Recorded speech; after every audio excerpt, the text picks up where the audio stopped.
السلام عليكم ورحمة الله وبركاته. طبعا متعودين مع بعض بنبدأ بالصلاة على النبي صلى الله عليه وسلم. النهارده ليلة 27 من رمضان، كل سنة وانتم طيبين، وربنا يجعلها ليلة سعيدة على الكل يا رب، وينعاد علينا وعليكم بالخير واليمن والبركات. أنا فرحان فرحة ما بعدها فرحة، أنا فرحان كعالميا، أنا فرحان وبحب بهنئ كل عشاق النادي الأهلي وجماهير النادي الأهلي بالفوز النهارده على نادي سموحة 2-0. 2-0. ايه ده يا جدعان؟ ايه اللي بيحصل ده؟ ايه المزيكا دي؟ ايه الحلاوة دي؟ ايه الجمال ده؟ مزيكا يا جدعان. كهربا بيضيع اول كورة، يقوم ديانج عطوله كورة بلسم على الطبطاب كده يجيب جون عالمي.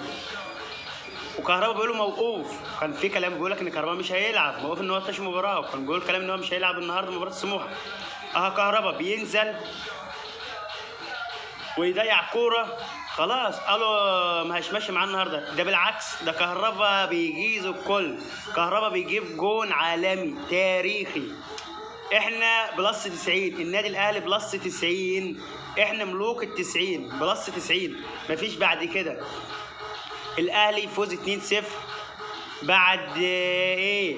انا فرحان جدا. كهربا يجيب جون عالمي تاريخي، يضيع اول كوره، قلنا ماشي، الكل قال لك خلاص هي مش ماشيه معاه النهارده.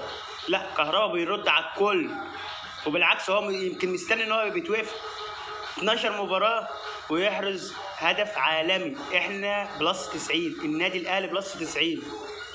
ألف مبروك. الأهلي كده بالفوز النهارده يوصل للنقطة 53 متربع على جدول ترتيب الدوري المصري 2023.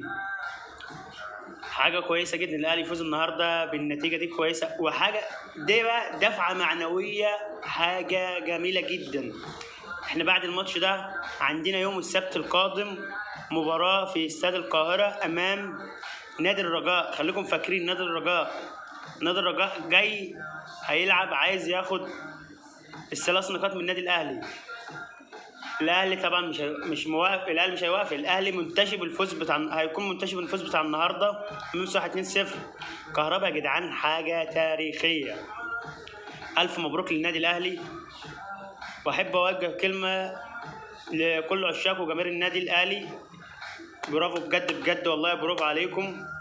هي دي جماهير النادي الاهلي، هي دي اللي واقفه جنب الاهلي، حاجه ما بعدها جماهير. احنا نمبر 1، زي ما بيقولوا احنا نمبر 1 في العالم كجماهير النادي الاهلي والعشاق بتاع النادي الاهلي. وزي ما وقفتوا مع جنب النادي الاهلي في مباراه الهلال السوداني يوم السبت، عاوزين ملحمه تاريخيه من الجماهير قصاد الرجاء. والزمالك النهارده، الزمالك يتعادل امام ما قولون العرب. معلش، انا كاهلاويا او كعالميا انا فعلا كنت اتمنى ان الزمالك يفوز عشان يبقى منافس للاهلي، لان فعلا الزمالك معودنا ان هو مفيش في مصر غير هو الاهلي والزمالك. الزمالك السنه دي خلاص ضايع، مش عارف ايه اللي بيحصل فعلا بجد. المفروض يراجعوا حساباتهم فعلا بجد قبل الدوري ما ينتهي كده، ومش هيلحقوا ولا كونفدراليه حتى، مش هيلحقوا المربع الذهبي. طبعا في النهايه قبل ما اختم معاكم، تنسوش المتابعه والشير والمشاركه. السلام عليكم ورحمه الله وبركاته.